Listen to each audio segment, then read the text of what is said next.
There's nothing wrong with you. Have you noticed that when things finally calm down, you actually feel more anxious instead of relieved? Most of the time, like something bad is about to happen, and that is not intuition. It is not self-sabotage either. You are not broken. If this happens to you, I want you to hear this loud and clear. There's nothing wrong with you. This is one of the most common experiences I see in adults who grew up having to be an emotional rock in their family, having to be hypervigilant and independent, especially if you are a parentified daughter or son, or for people who were raised in unpredictable and immature environments. And today I want to explain why this happens, not just psychologically, but neurologically and in your body. Because once you understand that, the shame starts to fade. Hi, I'm Karina Aybar, psychotherapist and coach, and I make videos about parentification and generational trauma recovery, emotional regulation, and setting boundaries without guilt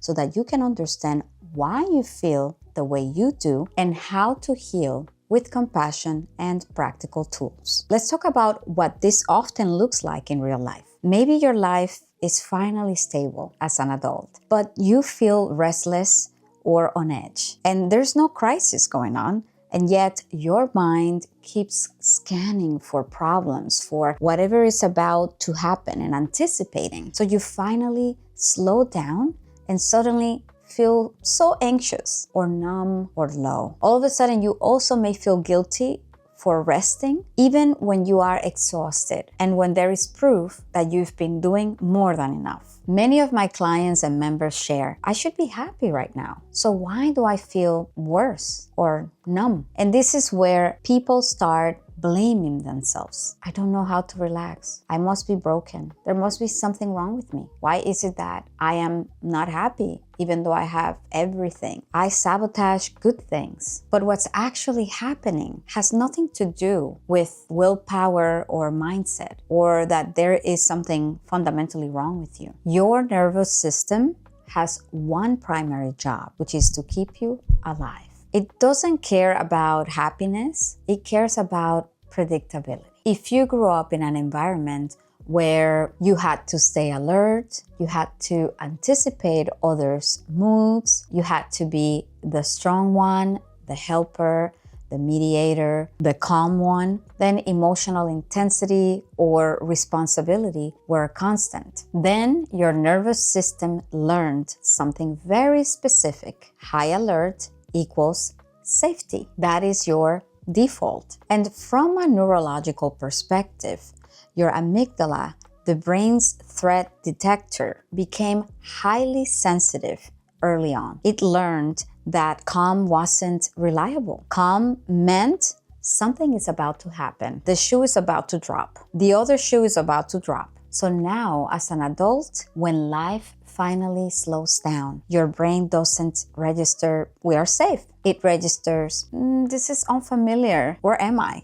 Stay alert. What's going to happen? This is why calm feels dangerous. Here's the part most people don't realize. Your nervous system doesn't experience peace as neutral. It experiences it as loss of vigilance. And if vigilance once protected you, then emotionally or physically, then think about it. Letting go of it feels risky. This is why calm can trigger anxiety, a sense of emptiness, restlessness, and a sudden urge to stay busy. Busy being a human doing, or even low-grade panic. Your body is essentially saying, why aren't we watching for danger like we're used to? Now let's bring this into the body for a moment. When peace feels unsafe, you might notice tightness in your chest or your throat, or a clenched jaw, or shallow breathing. All of a sudden, there may be a buzzing or restless feeling under the skin. You may experience difficulty fully exhaling, or a sense of waiting for the other shoe to drop. And that is not overthinking.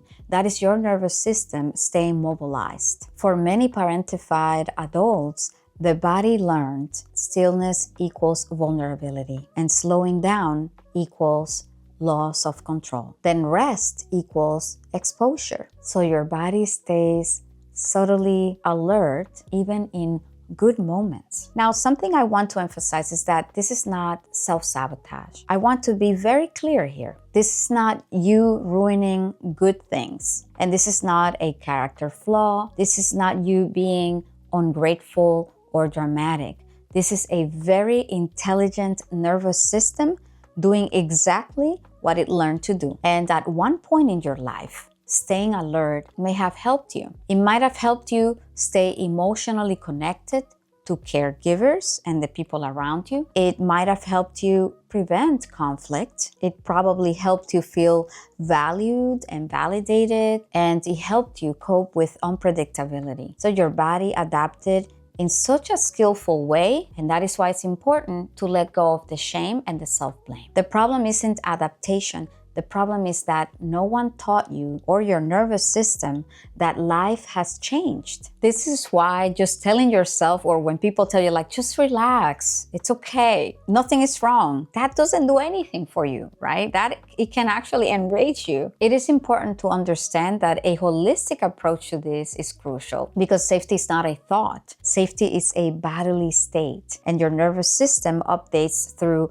repetition, through gentle regulation and not forcing yourself to regulate, and safe relational experiences, one relationship at a time, and not through logic alone. A lot of us parentified adults are very cerebral, very logical, and even relaxing, meditating, just doing some breath work, we may experience it as wasting time, or we are unable to do so initially. And the goal is not to force yourself into calm, because that often backfires. The goal is to help your nervous system learn that calm doesn't equal danger anymore. And that starts with very small, tolerable moments, short pauses, and not long rests, because we are very prone to doing all or nothing because we tend to be perfectionists as well. That is why gentle grounding and not full stillness and expecting ourselves to just snap out of it, that doesn't work, right? When was the last time that worked for you? That is why learning how to stay present without expecting the worst takes time. It is slow, it is compassionate work. And here is a reframe I want to offer you. Instead of asking yourself, what's wrong with me? Try asking yourself, what did my nervous system learn and what does it need right now? Remember, more often than not, our current triggers